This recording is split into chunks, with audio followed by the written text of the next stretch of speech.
I personally faced relentless system shutdowns trying to run games with advanced graphics.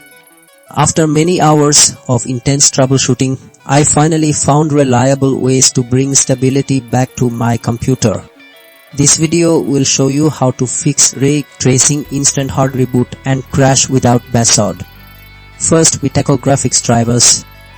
These are like the instructions your computer uses to talk to your graphics card.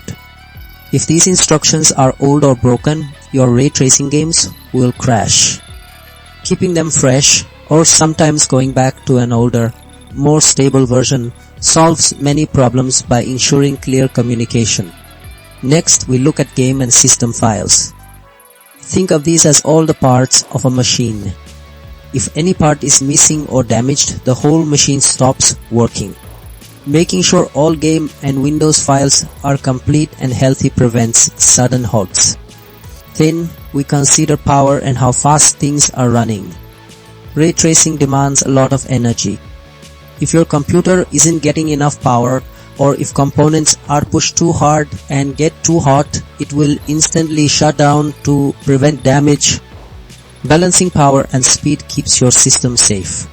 Lastly, we examine other programs and in-game settings. Sometimes other software gets in the way, or your game settings are simply too high for your computer to handle. Adjusting these helps your system run smoother without crashing.